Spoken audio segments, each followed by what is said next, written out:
अभी मैंने कुछ दिन पहले एक वीडियो डाली थी जिसमें मैंने बताया था कि मैं किस तरीके से महाकुंभ दर्शन के लिए गया, स्नान के लिए गया। उसके बाद मैं काशी गया और काशी में किस तरीके से बाबा का दर्शन मुझे हुआ, मुझे देखने को मिले। तो वो आपने वीडियो नहीं देखी है तो वो वीडियो देखना, क्योंकि आज जो मैं कहानी बताने वाला हूँ वो जो कहानी है ये ऐसी कुछ कहानी है। और जब मैंने वो वीडियो डाली थी तो मुझे इतना ज़्यादा दिमाग में नहीं था कि ये वाली घटना, मुझे ये घटना मालूम थी लेकिन उस वक्त मेरे दिमाग में नहीं आई। अब मेरे दिमाग में आई है तो मैं आपको ये घटना भी बताता हूँ कि क्या हुआ जब बाबा के प्रिय भक्त श्यामा और अप्पा कोते पाटिल गए काशी और प्रयाग। असल में हुआ ये था कि काका साहेब दीक्षित और नाना साहेब चांदोरकर जो बाबा के भक्त थे वो शिरडी आए थे बाबा को निमंत्रण देने के लिए अपने अपने फंक्शंस का। काका साहेब दीक्षित जो थे उनके बेटे का उपनयन संस्कार था जो कि होना था नागपुर में, तो वो उसका इनविटेशन लेकर आए थे शिरडी में बाबा के पास। और जो नाना साहब चांदोरकर थे उनके भी बेटे की शादी थी जो ग्वालियर से होनी थी, तो उसका वो इनविटेशन लेके आए थे कि बाबा को न्योता देने आए थे कि आप बाबा आइएगा और हमारे इस कार्यक्रम में शामिल होइएगा।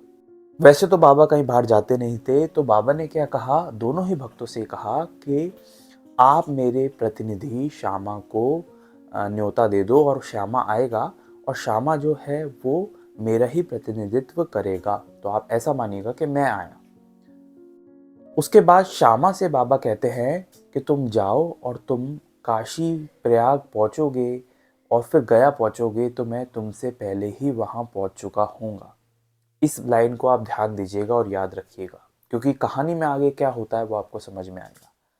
तो कुछ ऐसा ही हुआ और बाबा ने इनविटेशन श्यामा के ज़रिए वो एक्सेप्ट कर लिया।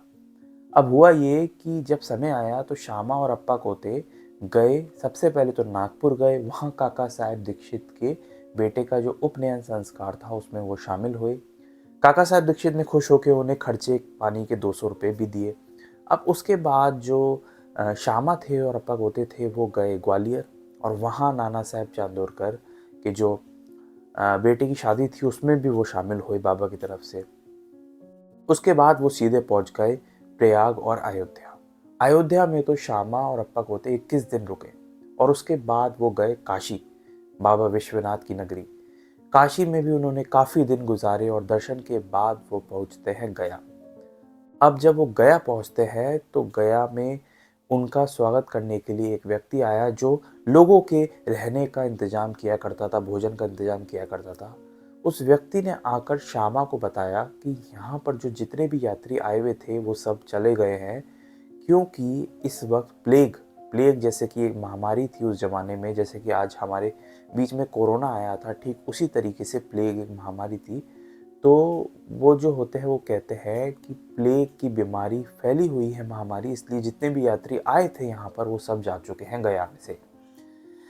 अब श्यामा सुन के घबराते हैं और श्यामा बोलते हैं कि सच में प्लेग इतना फैला हुआ है, और उन्होंने रास्ते में भी ये खबरें सुनी थी।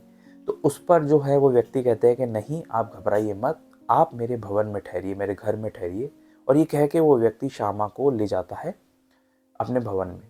जब उसका भवन में जाते हैं तो बहुत बड़ा घर होता है और अंदर घुसते ही श्यामा देखते हैं वहाँ दीवार पर बाबा की एक तस्वीर टंगी हुई थी, जिसको देखकर श्यामा रोने लग गए, क्योंकि श्यामा को वो बात याद आई कि बाबा ने जो उनसे कही थी कि तुम गया पहुँचोगे उससे पहले ही मैं वहाँ पहुँच जाऊँगा। और श्यामा को वो तस्वीर देख के बात याद आ गई और सोचा उन्होंने कि बाबा जो भी कहते हैं, जो भी वचन देते हैं, वो ऐसे ही व्यर्थ नहीं होते, वो हमेशा सच साबित होते हैं।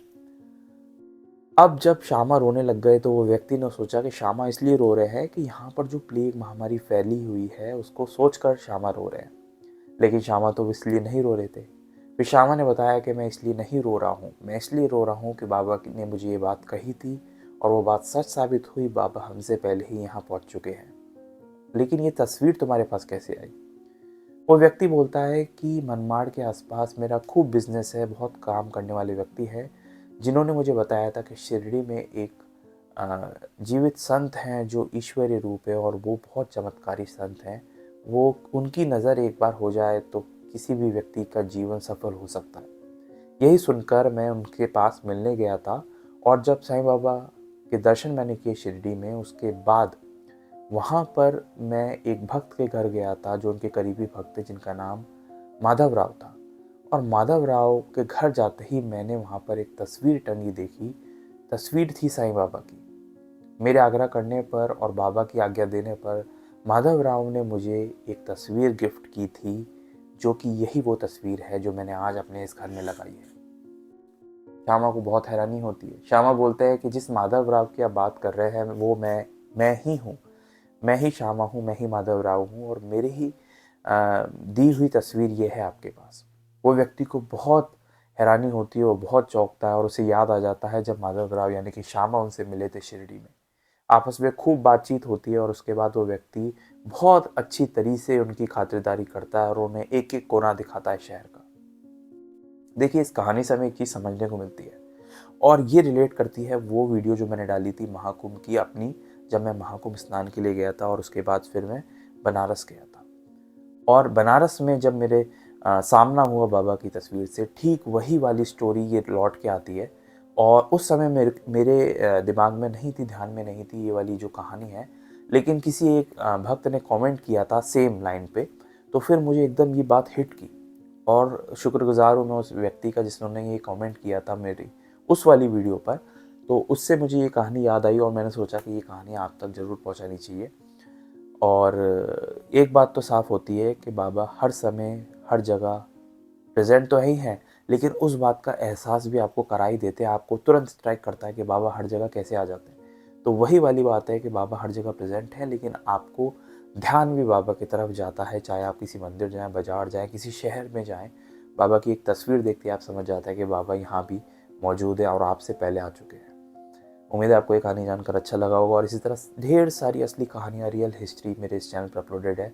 मैं साईं बाबा से जुड़ी हुई कहानी पढ़ता रहता हूँ, समझता रहता हूँ और आप तक पहुँचाता रहता हूँ। जो भी इतिहास बीता है उसकी कहानियाँ जानना बहुत ज़रूरी होता है।